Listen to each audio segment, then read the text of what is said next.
안녕하십니까. 2021년 인문학 아카데미 제10강을 시작하겠습니다. 인간 이솝 작가 손경순 인사드립니다. 오늘은 자유인 이솝 편으로 우아와 아테네를 사랑한 이솝을 만나게 됩니다.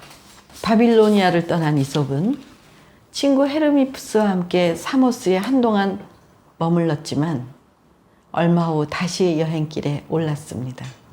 안락함보다는 견문을 넓히고 싶다는 욕망이 훨씬 컸기 때문이었습니다. 그들은 여기저기 돌아다니다가 아름다운 도시국가 아테네에 도착했습니다. 이솝이 아테나 여신을 모신 파르테논 신전에서 기도를 하고 아고라 광장에 왔을 때였습니다. 아고라 광장 여기저기에는 많은 사람들이 모여 열띤 토론들이 벌어지고 있었습니다. 얼마 전 아내와 딸 삼형제를 남기고 세상을 하직한 어느 노인이 남긴 내용이 매우 난해한 유언장 때문이었습니다. 노인의 유언장에는 다음과 같은 내용이 기록되어 있습니다.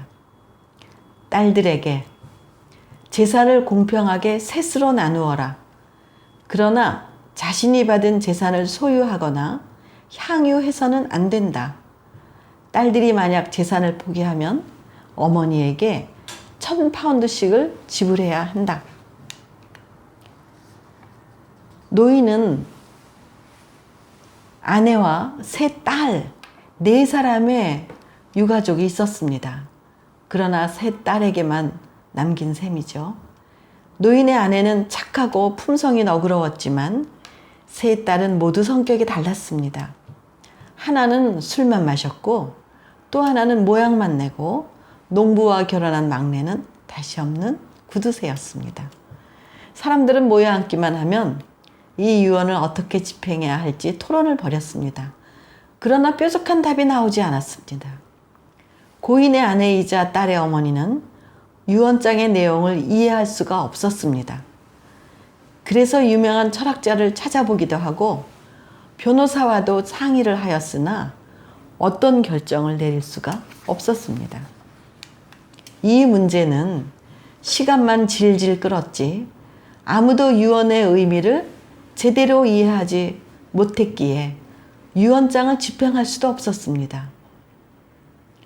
변호사와 의논을 하던 어머니는 유언 집행의 법적인 입장을 포기하고 양심에 따라 행동하기로 결정을 하였습니다. 변호사와 의논해서 딸들이 좋아하는 쪽으로 재산을 나누기로 하였던 것입니다.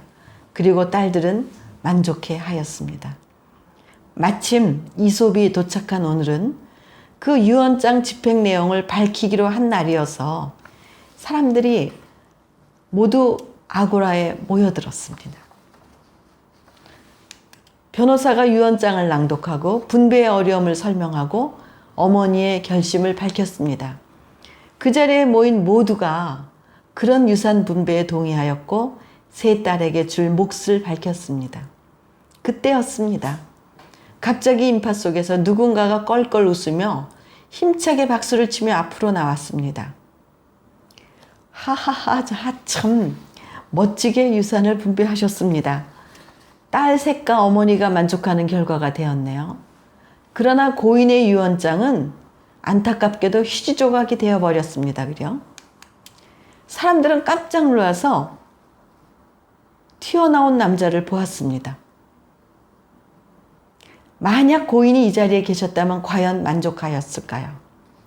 고인이 이 유언장을 얼마나 고심해서 작성하였는지, 유언을 통해 유족들에게 무슨 얘기를 하고 싶었는지 생각해 보셨나요? 어찌 그리스 모든 도시 중에서 가장 정의로우며 머리가 가장 뛰어나다고 자만하는 아테네의 시민들이 유언자의 최후의 뜻을 이렇게 몰라보았을까요? 아테네 시민들은 갑작스런 이솝의 출현과 그의 독설에 놀랐으나 그들은 곧 이솝을 한눈에 알아보고 환호하며 기대에 찬 목소리로 물었습니다. 그러면 스님께서는 저 유언장으로 고인의 소망을 만족시킬 수 있는 뾰족한 묘책이 있습니까? 저에게도 묘책은 없습니다. 다만 오늘의 결정은 유언장에서 요구한 조건을 조금도 만족시키지 못하는 것은 알겠습니다. 다시 바꾸어 말하자면 잘못 분배가 된 것입니다. 변호사가 말했습니다. 유언장의 조건을 맞추지 못한 것은 우리도 알고 있습니다만 잘못 분배했다고 생각지 않습니다. 딸들이 좋아하는 것을 주는 것이 합리적이지 않습니까? 유족들도 다 만족스러워합니다. 이솝이 대답했습니다. 좋은 말씀입니다. 그러나 무엇 때문인지는 모르지만 유언장의 내용을 보면 고인은 그것을 원하지 않았습니다. 어쩌면 유족들은 그 이유를 알고 있을지도 모르지요. 그러나 우리의 관심은 유언장의 내용입니다. 고인의 유언장에는 3가지 특이한 조건이 붙었습니다. 첫 번째는 무엇이지요? 유산을 셋으로 나누어라. 그렇습니다. 유족은 4명인데 셋으로 나누라고 했습니다. 그러면 그 셋은 누구이며 누구를 제외시켜야 하는가 하는 문제가 남습니다. 두 번째 조건은 무엇이었나요?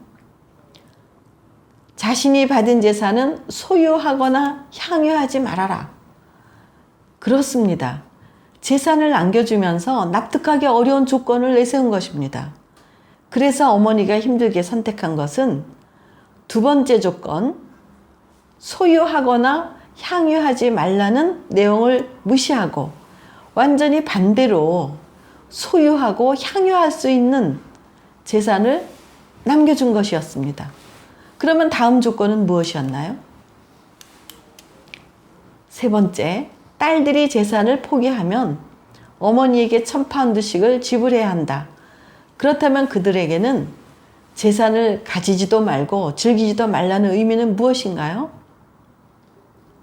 딸들이 유산을 포기하고 어머니에게 1000파운드씩을 지불하라. 자, 그렇다면 이 유언장의 내용을 이해했다면 그러면 딸들은 이 재산을 포기해야 되겠네요. 그러면 이 재산을 어떻게 분배해야 포기를 하게 될까요? 사람들이 소리쳤습니다. 딸들이 싫어하는 것을 주면 되겠네요. 그렇습니다.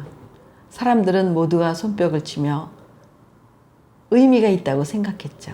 결국 변호사의 도움으로 실은 유산을 받은 딸들은 모두 재산을 팔아버렸습니다. 그리고 판 재산에서 어머니에게 각각 1000파운드를 주어서 유언은 고인의 소망대로 무사히 집행되었습니다. 집행이 된 후에 이솝은 그들에게 우화를 하나 더 들려주었습니다. 우화의 제목은 제우스와 아폴론 신입니다.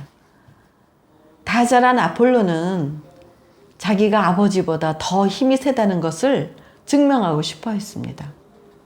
그래서 아버지와 활 시합을 하기로 결정을 했습니다. 아폴로는 의기양양하게 활쉬를 잔뜩 잡아당겨서 먼저 화살을 멀리 날렸습니다.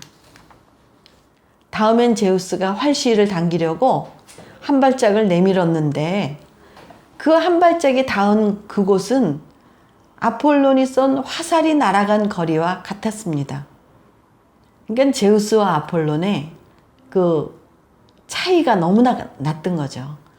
모든 시합은 서로가 어느 정도 실력이 비등할 때 의미가 있습니다. 부모의 깊은 사랑은 언제나 자녀가 생각하는 그 이상입니다. 부모의 사랑을 이해하려면 부모가 되어보고 비슷한 상황에 놓인 후에야 알게 됩니다. 그 노인의 유언장에는 그 딸들이나 아내가 생각할 수 없는 더 깊은 의미가 들어있다고 봐야 되겠죠. 오늘 우리의 상상과 시공을 초월한 즐거운 시간 여행은 여기서 마치겠습니다. 사막을 걷는 낙타 인간 이솝 이야기는 다음 시간에도 계속됩니다. 감사합니다. 손경순이었습니다.